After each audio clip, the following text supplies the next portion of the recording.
Good morning. So what I want to talk about for about the next 10 minutes or so are how public institutions will operate in an increasingly diverse revenue environment and the kinds of challenges that that presents.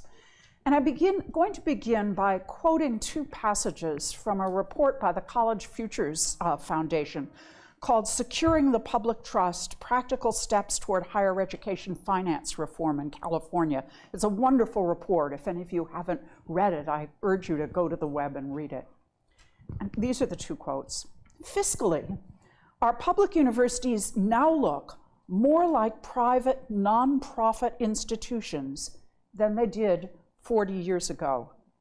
In our view, neither the state nor the institutions have come to terms with how best to maintain public identity and purposes in light of these new fiscal realities.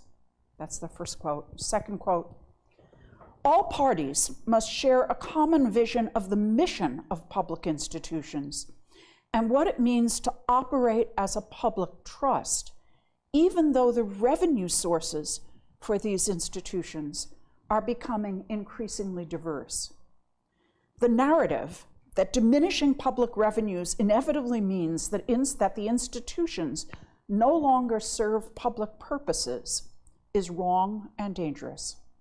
Meanwhile, the budget process needs to mature to recognize that the institutions are no longer state agencies and that more sophisticated budget and decision models are needed to address complicated fiscal realities now and in the future.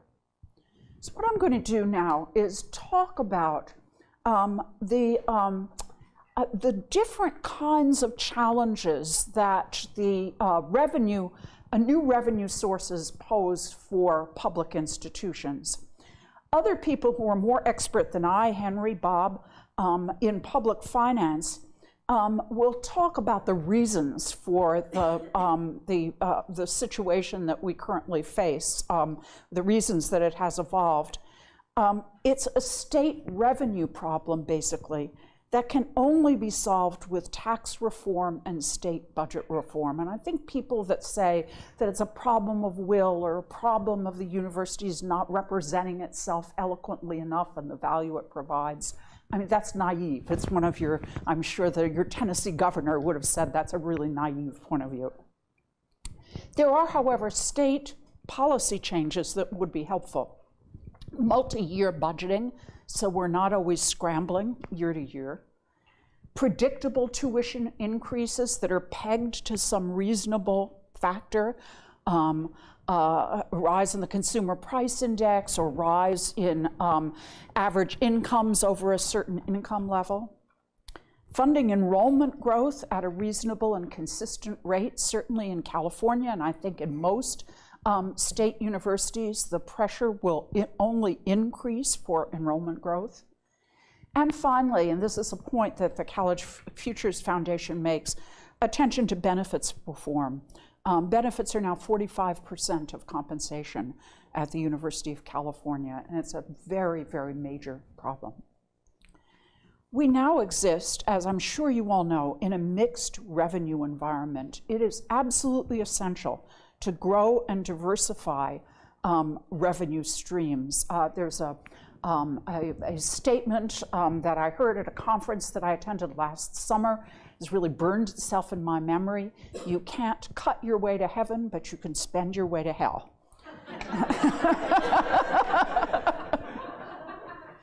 So strategies, not just for Berkeley, but I think for public universities generally, have to be to diversify and increase revenue sources. And I'm going to talk about some of the major ones and talk about the challenges that they present, particularly for a public institution. I don't mean by challenges that we shouldn't do them. I just think it's important to think about their implications.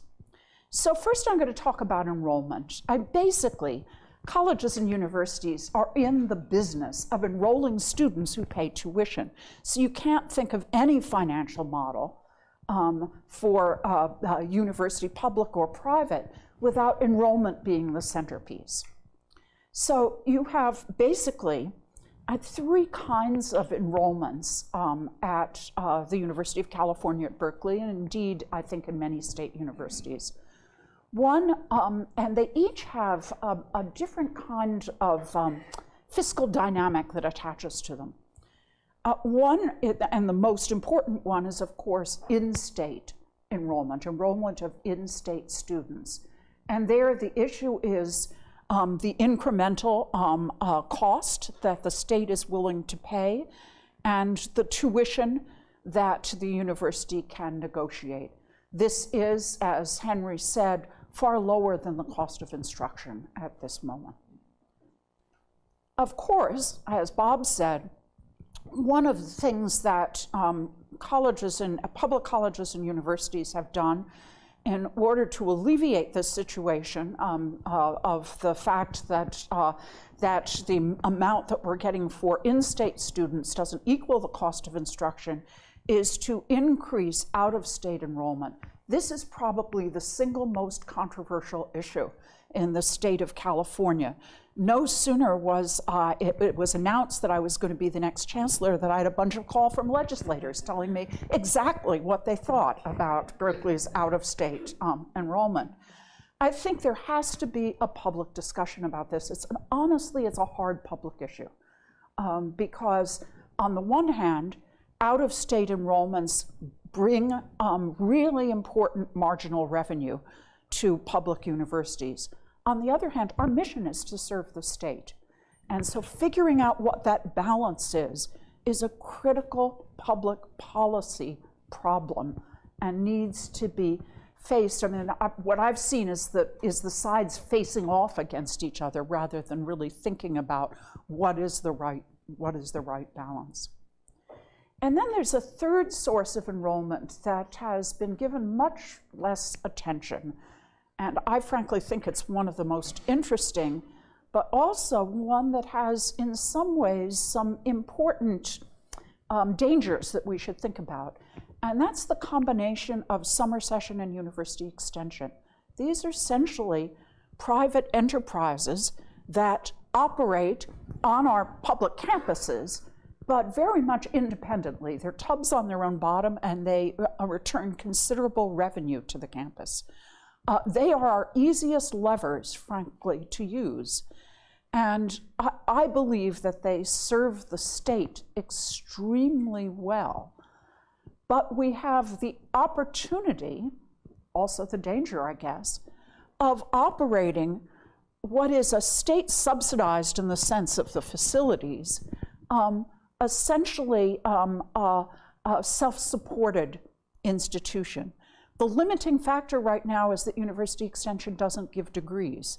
But if it gave degrees, it would be a very, very interesting, kind of College of General Studies model, or you think about the Harvard summer session. So there are these three enrollment buckets, if you will, each of which has its own politics and a very different financial model. Second, and this is really an enrollment category, but I wanted to single it out, are self-supporting degree programs. This is a new policy option, obviously, that the University of California has. The name of it always amuses me because in a private institution, every degree program is a self-supporting degree program. But at the University of California, Berkeley, for the first time this year, the number of master's students has outnumbered the number of PhD students. We're moving into a world in which a terminal master's is increasingly seen as an essential qualification for really, for many professional jobs. And I believe it's right for Berkeley to look at this market and try to create very high quality degree programs. And in creating self-supporting degree programs, it can operate much more like a private does in thinking about its degree programs. So those are degrees, enrollments. Secondly, there's research. I often joke that the only thing more expensive than sponsored research is unsponsored research. That in thinking about research, the research budgets, certainly the federal budgets, are really going to be challenged, not only because the grant money will diminish, but because of the attack on overhead that's already begun. This is exacerbated by the fact that increasingly sources for research funding are private foundations, individual philanthropists, and they don't pay overhead. And so we have a kind of federal grant mindset about the things that can be direct costed to grants. We have to rethink that so that we can afford the cost of research, which is, of course, critical to our mission and what makes Berkeley distinguished. I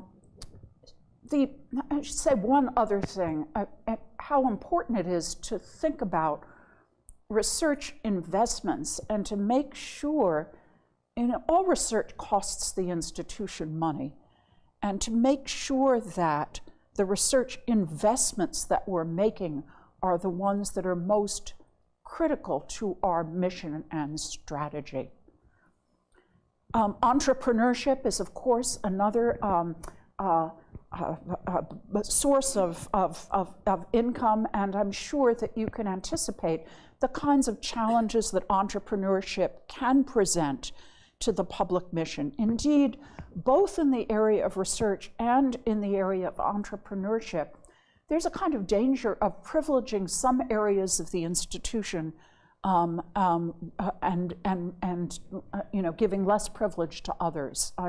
One of the things that I think makes our public universities so great is the fact that they're large and therefore can have large and very distinguished departments in places where there is very little research funding, the humanities, for example. It's really important to think about those proportions as we think about the new world that we're entering. Real estate, monetizing your real assets is another opportunity. Again, it's so critical that what you do is mission consistent. And then finally, and very importantly, is philanthropy. And here, public institutions have to rethink how they approach philanthropy. For so long, certainly at Berkeley, and I suspect at other public institutions, philanthropy has been seen as a source of buildings and extras, but not something that funds the core. And we have to think now about how we can use philanthropy in a way that's persuasive to donors to fund the core. I realize the core is not a particularly thrilling term to use when you present it to donors, but I think you get the concept. Faculty positions, student financial aid, the things that are absolutely mission central to the operation of the university rather than the nice extras that exist on the side. We also have to think very carefully about the mixture of endowment, annual, and planned giving that we try to solicit. Money comes in many different forms, and it is answerable to different financial strategies in terms of both long-term resources and short-term ones. So thinking about that relationship is important. Finally, this is probably the most controversial thing I'm going to say. I think there are also considerations that the university has to face. I myself believe, this is sort of shades of Charlie Schwartz, for those who know Charlie Schwartz, that we should try to separate, for our own clarity of thinking, the cost of instruction and the cost of research, so we understand this. We are, as I mentioned before, having a quite significant change that I think is only going to accelerate in the proportion of undergraduate, master's, and doctoral students in education. Undergraduate students and education is going to increasingly be, as we have more pressure for enrollment growth, and as PhD programs continue to shrink, going to be an increasingly large part of what we do. And so it's important to think through how we substitute for the role that graduate student instructors have played in undergraduate instruction. I think it's unconscionable to keep graduate programs large because you need TAs. There are, I believe, areas of the curriculum in which career lecturers would be a good choice. I know people strongly disagree with me, but it's an important discussion for us to have. And finally, I think we are, even though I take Bob's point that we haven't, seen a kind of surfeit of administrative staff, I believe we're a very elaborately administered campus, more elaborately administered than we need to be. And we need to think about how we can operate much more efficiently with more tolerance of risk in small things. So, thank you.